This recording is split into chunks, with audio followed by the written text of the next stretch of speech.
Московская соборная мечеть впервые появляется в советской кинохронике в 1945 году. Год Победы, ноябрь месяц. Отгремели бои, ценой неимоверных усилий враг повержен, и в столице страны-победителя проходит Курбан-Байрам. Во время войн и испытаний вера людей вырастает. Не была исключением и самая страшная война, пережитая нашим народом. Даже в самое тяжелое время мусульмане не забывали про закят и садака. Многим эти формы социальной взаимопомощи помогли выжить и не умереть с голоду. Намаз проходит во дворе мечети. Имам Халил Насреддинов в это время был в хадже, и нам не удалось определить, кто руководил намазом в этот день.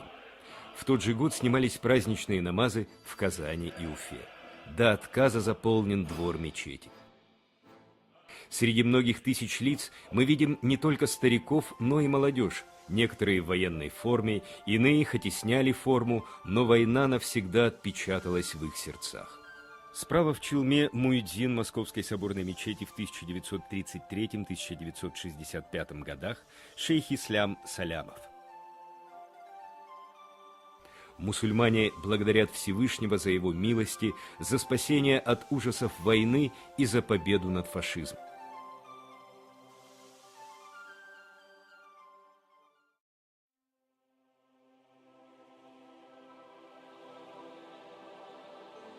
В то время в мечети не было громкоговорителей, и муэдзин сзади повторял слова имама, чтобы задние ряды верующих слышали их. Видно, что некоторые люди только начали приходить к вере и соблюдать религиозные предписания. Многих из них к этому подтолкнули испытания военного времени. Недаром говорят, что было так страшно, что атеистов не осталось. Беспристрастная камера смогла запечатлеть всю ту благодарность Всевышнему за победу в войне, что испытывали мусульмане нашей страны в то холодное ноябрьское утро через полгода после Великой Победы. Как и столетия до этого, так и сейчас мусульмане в земном поклоне выражают свою покорность Всевышнему и благодарность за его милость к нам. При Хрущеве политика государственного атеизма опять возобновляется, но власть активно использует мусульманские религиозные организации в вопросах налаживания отношений с мусульманскими странами, в первую очередь арабскими. Одна из ведущих ролей в этих контактах принадлежала Московской соборной мечети. Именно сюда прибывали все иностранные делегации, от Египта до Индонезии. Друга Советского Союза, президента Объединенной Арабской Республики Гамаля Абдель-Насера встречает имам Московской соборной мечети Камариддин Салихов. Сторонник объединения всех арабов, Насер понимал важность ислама как во внутриарабской интеграции, так и за пределами арабского мира. Египетско-сирийская делегация была удивлена Московской мечетью, и даже сам факт существования мечетей в коммунистическом Советском Союзе играл значимую роль в советско-арабских отношениях. Справа от Насера Ахмедзян Мустафин, впоследствии ставший лидером московских мусульман, потом шейх Ислям Салямов. Президент Гамаль Абдель-Насер и сопровождающие его государственные деятели Объединенной Арабской Республики присутствовали здесь на богослужении. Президент Египта Гамаль Абдель-Насер совершает индивидуальный намаз-сунну. Имамы и простые прихожане Московской мечети подчас играли немалую роль в укреплении дружбы Советского Союза с мусульманскими странами. Попадала Московская соборная мечеть и в советские киножурналы, которые показывались перед каждым сеансом во всех кинотеатрах огромной страны. Близ площади Коммуны, на одной из тихих московских улиц, находится соборная мечеть. 2 июня 1954 года сюда собрались жители города мусульмане на празднование Айдеф Рамазана.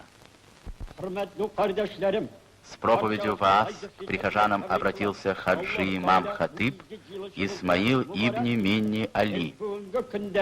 Поздравив собравшихся с праздником и пожелав всем счастья и Божьей милости, он призвал прихожан строго соблюдать заповеди Корана. Совершайте свои дела всюду и везде, соблюдая справедливость и правду. Не отступайте от этого аята. Родители, прежде всего дайте хорошее воспитание своим детям. Учите их ремеслу, чтобы они могли хорошо трудиться. Живите в мире со своими родственниками, живите в мире со своими соседями. Не смотрите с недоверием на людей другой нации, ибо в противном случае будете лишены мирских благ. Biz sizni kıyamette ziyarımız. Ul günde ata-analar balalarga, balalar ata-analarga, tuğanlarına yardım ite almazlar. Megere yardım ite... С такой же проповедью имам Хатиб выступил перед собравшимися на дворе перед мечетью. Аллаху Экбер, Аллаху Экбер, Аллаху Экбер. Рахматуллах. Ассаламу алейкум ва рахматуллах. На следующий день в мечети состоялось молитвенное собрание для женщин. Ислам создан для мира и покоя. Пусть же не будет кровопролития на земле во всем мире. Пусть не будет вдов и сирот. Allah yaxşı hizmet iterlik bulup çıksınlar. Tuğanlarınız bilen dostlarınız, görüşleriniz bilen dostlarınız, dilesen indi millet kişileri bulsa da, kırın paramağız, kıyamette kırın paravuşlarını min ümmetinden çıkarırım ben diye. Bütün halk bilen dost duruşu, İslam dini ikenin unutmağız. Biz şimdi hükümette yaşayız, bizning iş başındağı... Отдадим все наши силы делу предотвращения войны. Так велит ислам. Kur'an'da inne dine indallahil İslam. İslam dini yalnız tinçlikka, tatılıkka kurulgan degan söz. Kapital illerinde soğuş açıp kan tügüler. Hiçbir din huzurunda dürüst tügül. Bütün soğuş, bütün hatınlarını tıl kaldırır, bütün balalarını yetim kaldırır. Soğuşunu, kan tügülerini bütün yeryüzünden Allah yok etsin. Soğuş buldurga tırışkan kapital illerine karşı biz aktif güçlerimiz bilen karşı dururga buruşlularımız. İslam dini şulay koşar. Ak sakallı partiler, karşıklar, kaltıragan zayıf kullarımız bilen, batır yüreklerimiz, toğlu imanlarımız bilen ağlarını zinuga şanabız. Elhamdülillahi şuralar hükümeti bir tinçlik siye. Biz de şunun için В своей проповеди имам Хатиб выразил уверенность в победе сил мира над силами войны.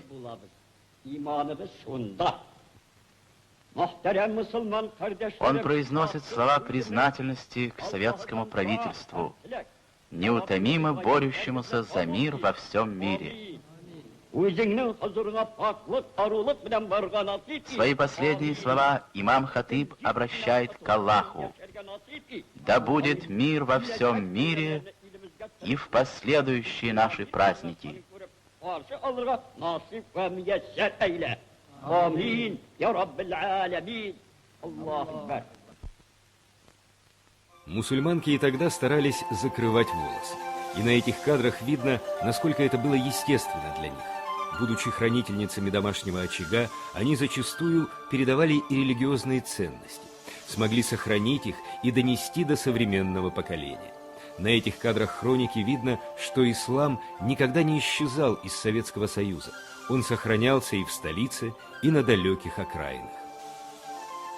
Такие имамы, как Исмаил Муштари, сохранили традиции российского ислама для новых поколений. Одним из важнейших союзников СССР была руководимая президентом Сукарно Индонезия. Лидера, ставшей независимой островной республики Сукарно, встречают во дворе Московской соборной мечети имам Хатиб Камариддин Салихов и имам Ахмедзян Мустафин.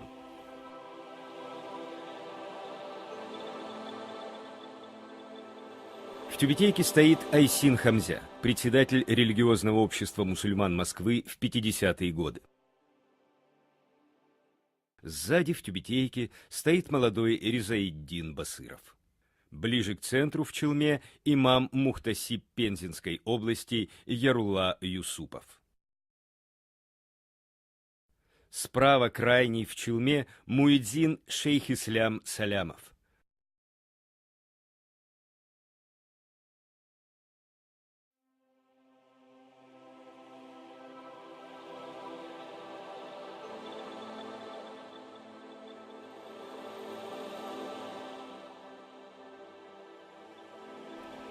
Московские имамы рассказывают гостям о положении мусульман в стране. Хотя понятие народной дипломатии появилось много позже, но именно такие контакты всегда были залогом дружбы между народами. И Московская мечеть играла одну из ключевых ролей в этом процессе.